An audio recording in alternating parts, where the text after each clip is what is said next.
Information to help you run your business better and improve your marketing campaigns. My name is Hank Hoffmeyer, and thank you for joining me on Hank's Marketing and Business Tips.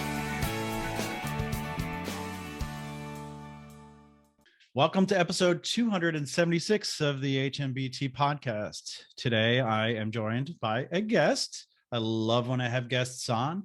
This is a person that I recently met at Internet Summit, now branded Digital Summit, but I'm joined by Jen Capstraw. Jen is a speaker, consultant, trainer, and email geek who first sent an email in 2002, long time ago.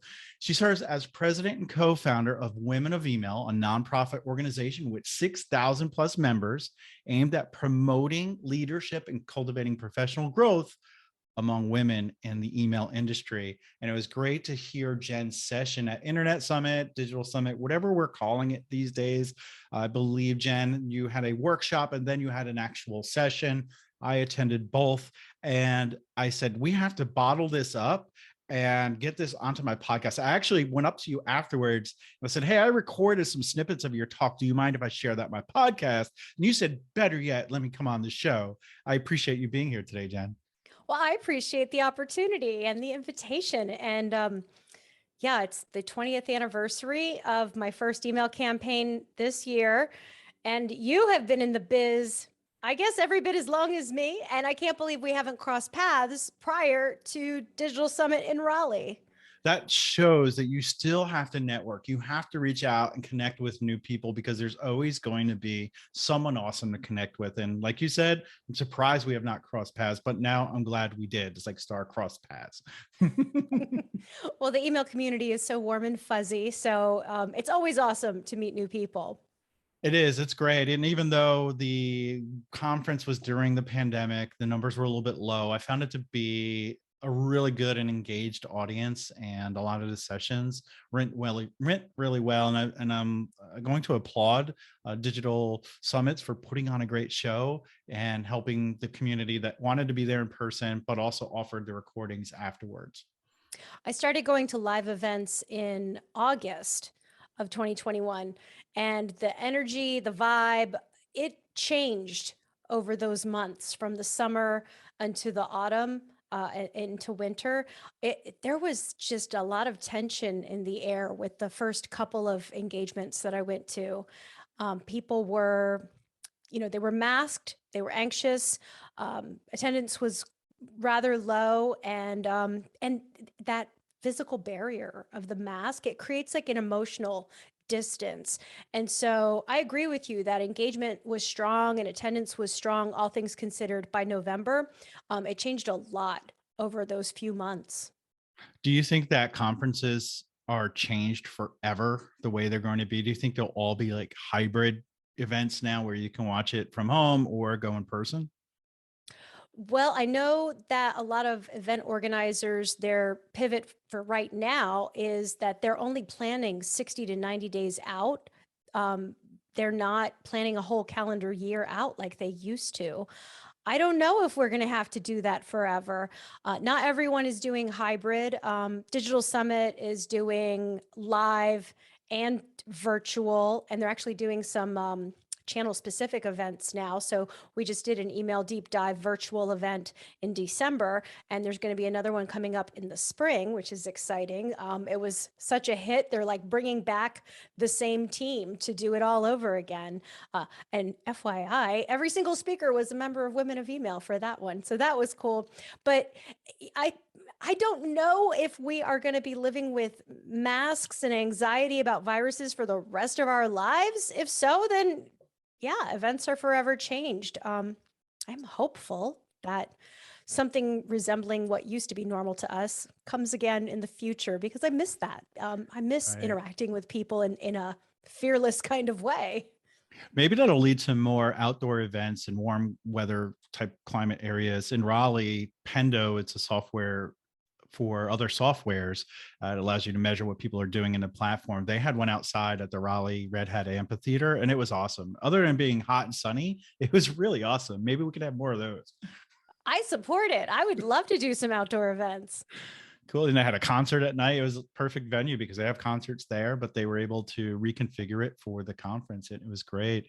And at the show at Internet Summit, I keep calling it Internet Summit. I think it's the last year they called it that. You had your workshop. And I remember you talking about you kind of were debunking some things. You were talking about like list hygiene, like maybe you shouldn't do it as often as you think you need to do. What I want to talk about today is, all right, 2021's behind us. You did email marketing and hopefully you remembered what you did, as a marketer.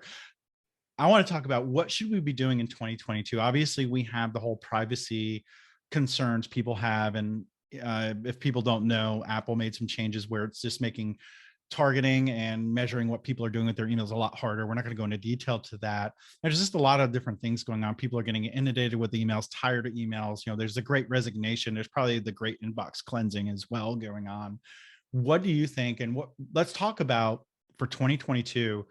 I have my thoughts and I can share them afterwards, but I want to see what your thoughts are. What do we need to do in 2022 as email marketers to make sure that we're getting the best ROI and we're giving the best value to our subscribers?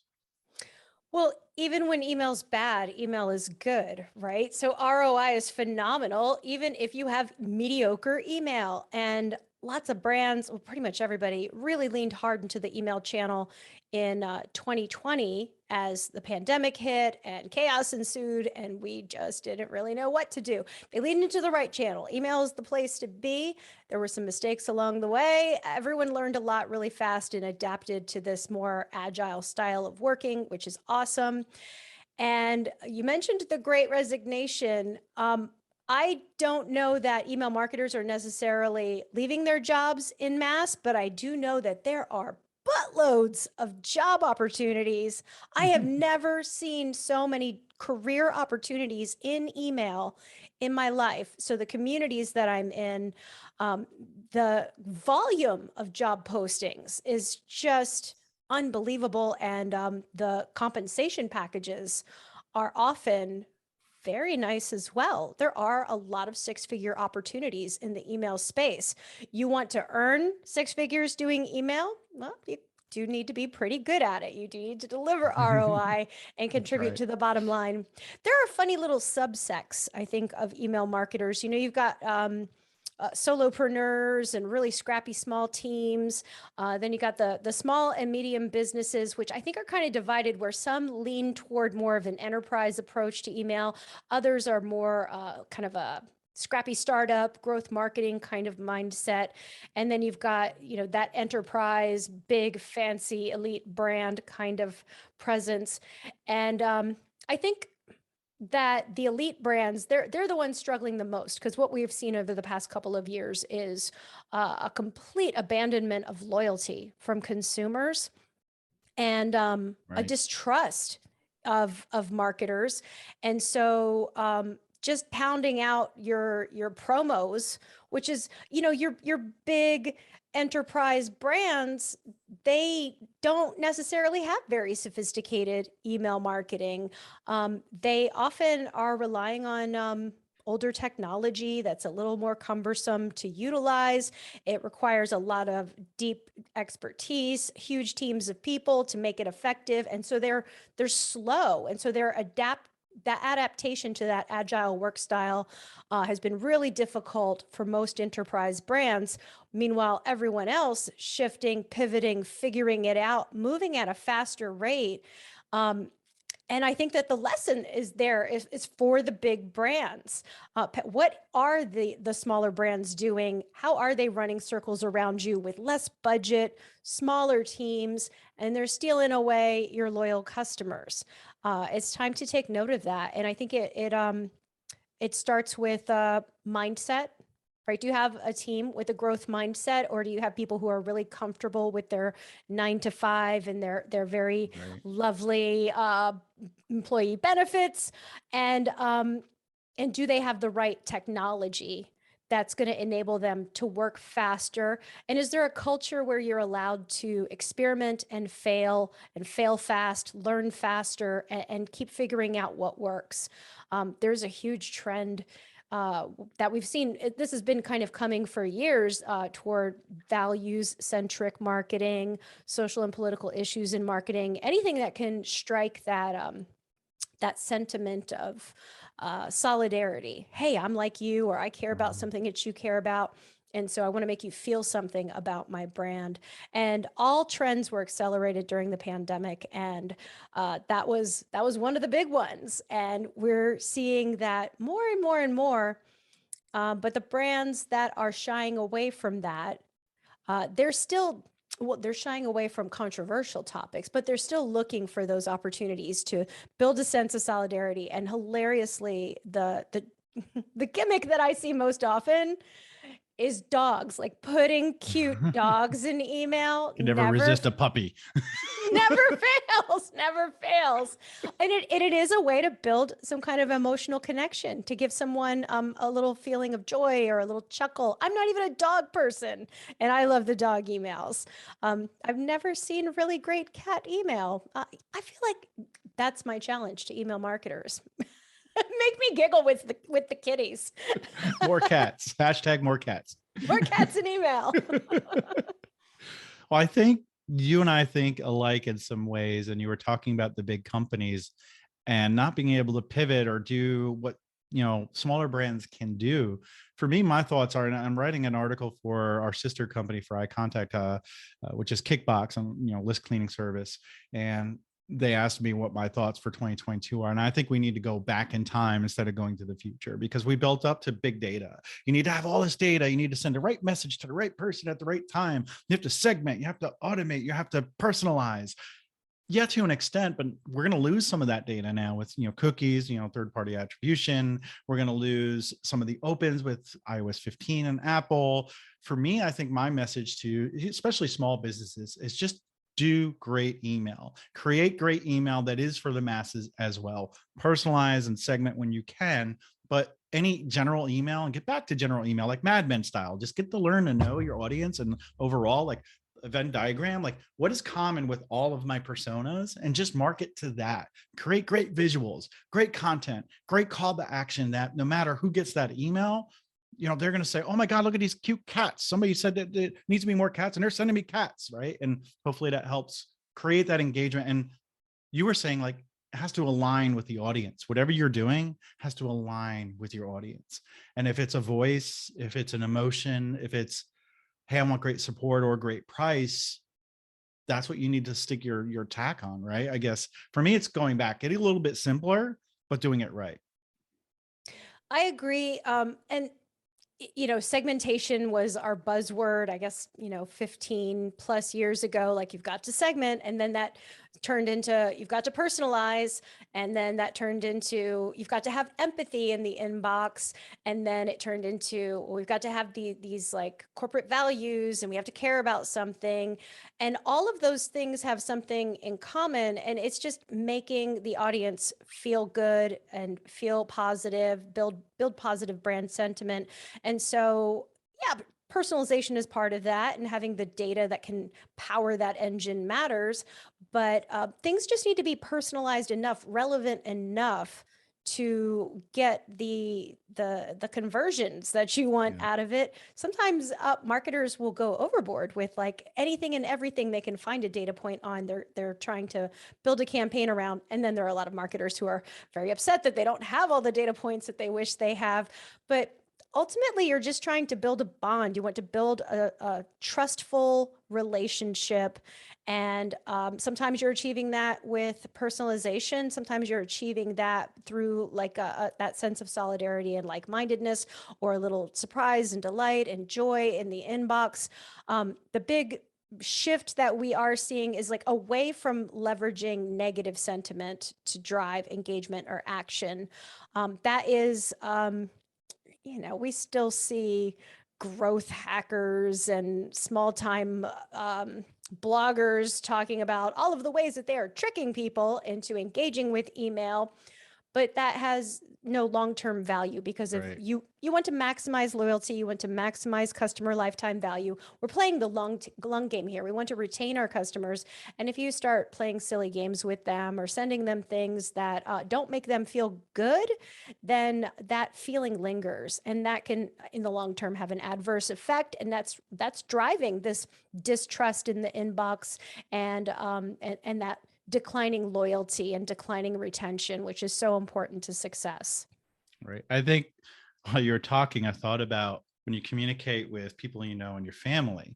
Obviously, your significant other, really good best friends, your brother and sister, you're going to communicate with them more often. And you might want to know what they had for dinner yesterday, right? But if it's like a cousin or maybe a great grandmother or something like that, you don't really care what they did day to day. But every now and then you want to hear from them, but you just want to hear the good stuff. Therefore, brands that you do business with or get emails from, it should be the good stuff. It shouldn't be every single little thing or 20% off every week. It needs to be value, information, but maybe an offer every now and then is how that's probably the worst analogy ever. But to me, it's like that. And especially really good brands, maybe you want more from them and you'll put up with that. And then you'll follow them on social is where you get more of those signals.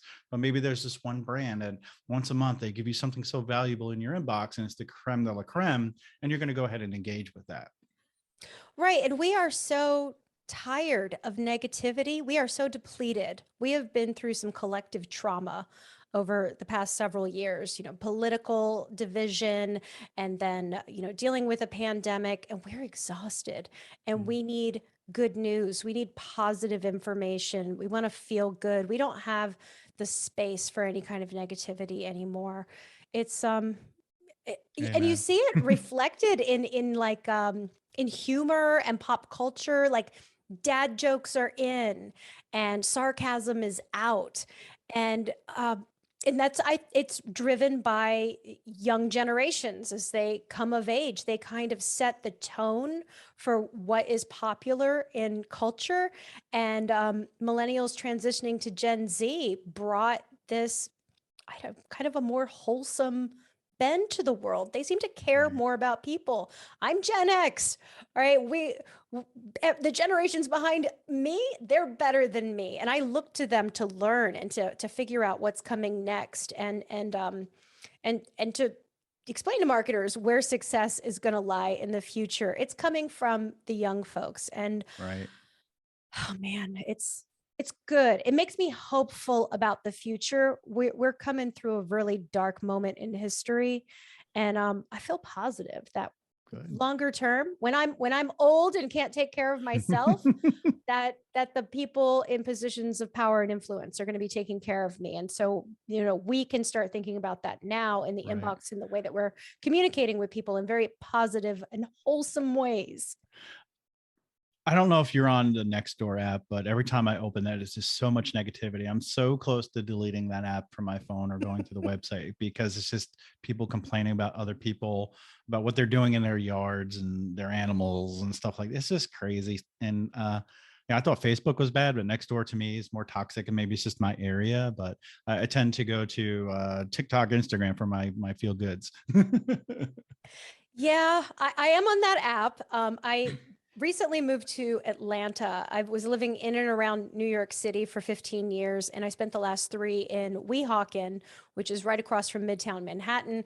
And yeah, I was on the app, and I know all that like complaining and whining, and it was in the Facebook communities as well. And when I moved to Atlanta, one of the reasons I came here was for the culture, for the people, for the vibe. And it is genuinely different. And even in specifically in the neighborhoods that I'm in, there's folks care about other people, and they'll get called out for just kind of whining and complaining. It's like, oh, you must be new around here. You're complaining about fireworks during a holiday. That's going to happen in an Yeah. urban community, so get over it. And so they're actually policing that negativity. And I'm in a transitional community. It's very mixed racially and socioeconomically. And when there's a neighbor who is struggling, who maybe has a roof that needs replacing, or they need medical equipment, or yard work, there's always someone jumping in, donating their time, donating their money, spreading the word, organizing, and it's so beautiful, and it makes me feel really good about my decision to move here. So, my recommendation, Hank, come on down to Atlanta, get away from all of the hostility of next door. You can come down to Southwest Atlanta, where people are just like really supportive, and Right. not tolerating the nonsense. It's I want great. a second home there just because of Hattie B's hot chicken. Every time I go to Atlanta, I have to get Hattie B's, or Tennessee, I have to get it. I walked by Hattie B's a couple of nights ago. They were closed for the night, unfortunately. It's so awesome. It's like, for me, I eat the hottest they have, and it's just painfully good. I've only had it a couple of times so far, so I will be back to sample more. All right. Tell me about Women of Email and what you're trying to do with that organization. Women of Email is a nonprofit organization that was organized in 2016. I'm one of 4 co-founders, and I'm the president of the organization. It was my idea because there was a lack of female representation among thought leaders in the email industry. And there was a conversation about it in an industry community. And it started out as a very productive conversation, and people were trying to politely explain their points of view. And then a horrible person jumped in and said, I hate female speakers at conferences, and here are the reasons why. And what he described was me. Now, I don't know if it was actually about me, but I had just spoken at a conference that had catalyzed this conversation. And he's describing something that is hitting home, and it was so deeply offensive. It was horrible, Hank. And so I said my piece, dropped my mic, walked away from the conversation, and the direct messages poured in. And after talking separately to people, some of which I knew, some of which I knew of, some I didn't know at all, I pulled together 3 other women, and I was like, hey, we all really care about this, and we all are, have some level of influence in this world. Let's do something about it. And Women of Email was born. And so our primary initiative was always to get more women on stage, or writing blogs, or just positioning themselves as experts so they have the credibility to move up the career ladder. But it's turned into so much more. We've got more than 6,000 members in more than 60 countries. And our community is what we're best known for. We have a Facebook group, and there's no cost to be a part of our organization and to take advantage of our member resources. We are completely funded by donations, currently entirely run by volunteers. Hopefully one day in the not too distant future, we'll be able to achieve a budget that will enable us to hire some staff. But for now, it is just a group of volunteers making it happen, Right. and supporting each other. We've brought a lot of transparency to compensation in the industry in the last few years. And so we are asked to share a lot of job opportunities with the folks in our community. And we won't do that unless we know what the salary is. And so over time, as people became aware of what's competitive, it gave them negotiating power. Even if they weren't applying for those jobs specifically, they had ammunition. Yeah. And I've met so many women who have said, I've doubled my salary since you've done that. And a handful who said, I've tripled, which is great, but also sad, because the lack of transparency was causing so many women to undervalue themselves, to be in the dark, and to not negotiate effectively. And there are a lot of social reasons that women are not negotiating effectively as well. And so it's just amazing to see people getting paid what they're worth, and careers and lives changing. A lot of friendships have formed at our events and in our community. I really cannot wait to get back to live in-person events. We're not doing any meetups right now because we cannot take the risk of anything Right. happening during the pandemic. We don't have much. So what are we going to do if there is a legal issue? But one day we'll get back to that. I do miss that a lot, but it's the best thing I've ever done with my life. It is such a part of me, and it's so important to me. I'm not a person who has a family. That's my family, the family that I created in the email world, and I'm really proud of it. Well, that's such a great organization. I could tell how much time and effort you put into that. And folks, it's not easy being part of or running a nonprofit. I'm on the board for the local chapter for the American Marketing Association. And I know some of the challenges behind that, but it just sounds like you have so many success stories. And hopefully folks listening to this will check it out, especially, women that want to move up or move into the email world. It sounds like you have a welcoming community where there's a lot of support going on, which is needed in marketing in general, but you're honing down to email, which is great. And I love how you obtain the salaries before you post any jobs, because I think that's important. And I don't know if you heard, but New York, I think now it's actually like a state law that they have to post salaries when they post jobs, which is awesome. Is it a state law or is it the city? I don't remember. I saw the article, but I guess, well, since it's New York and it's like New York, the city, and New York, the state, right? Like, I guess I didn't read It, deep enough to know. it might be the city, but you might be correct. It could be a statewide thing. But following on the heels of Colorado, they passed that legislation possibly more than a year ago now. So yeah, it's becoming mainstream because the lack of clarity was keeping women and people from marginalized groups from being compensated fairly. And the world is finally changing. And I agree with you that we need more women speakers in general, not even in just email or marketing in general.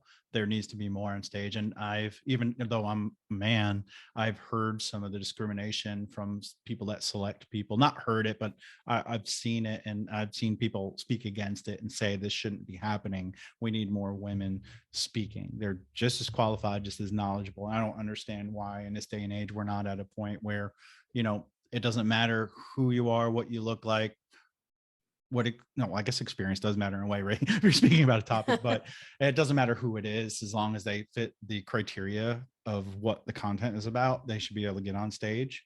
And I'll never say anybody that's a horrible speaker should be on stage, right? Because we need to be entertaining on stage, and I'm always working on that, and I bet you are too.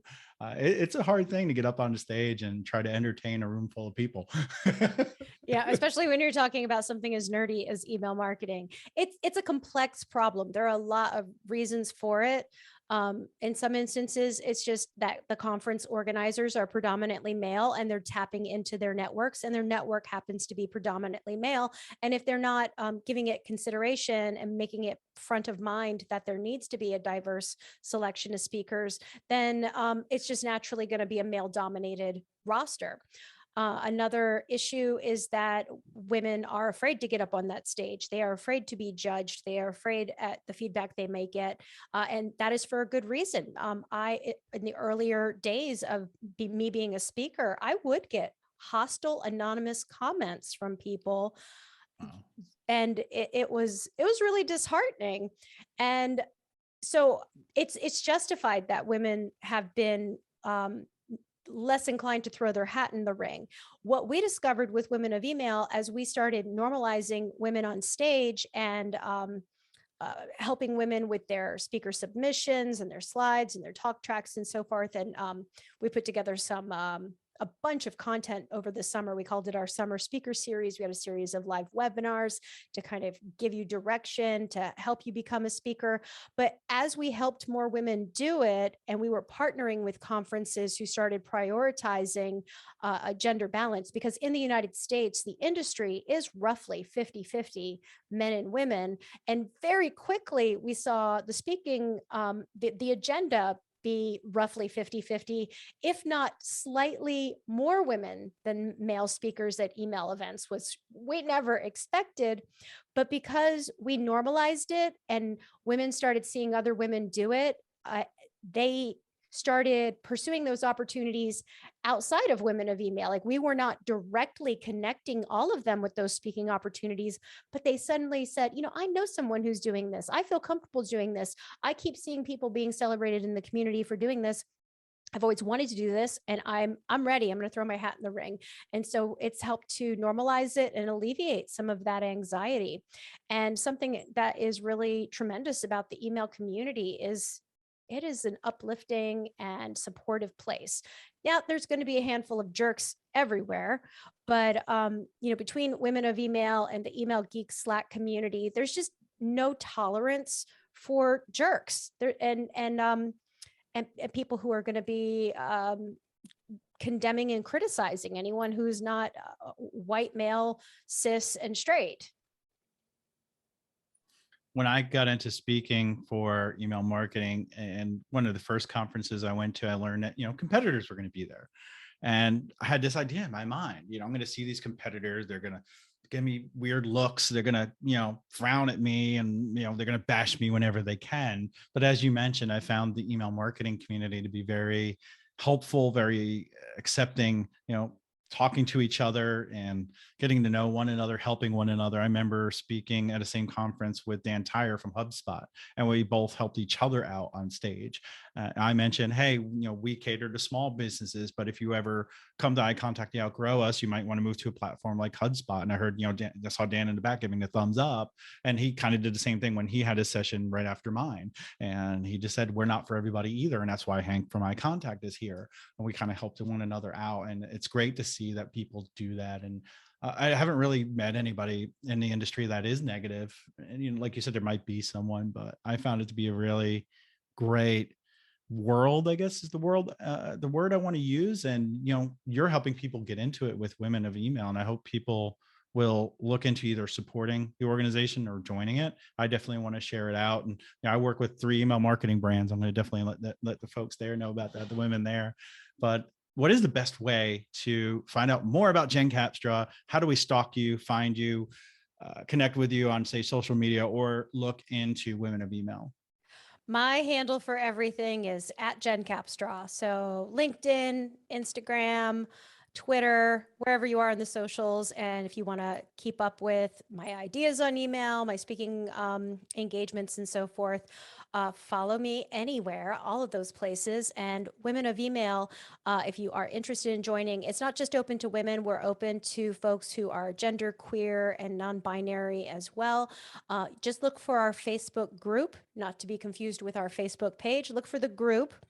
There are a couple of screening questions that you have to answer so that we can be assured that you are someone who is legitimately part of the email industry. You're touching email in some way, and just answer a couple of questions and join us there.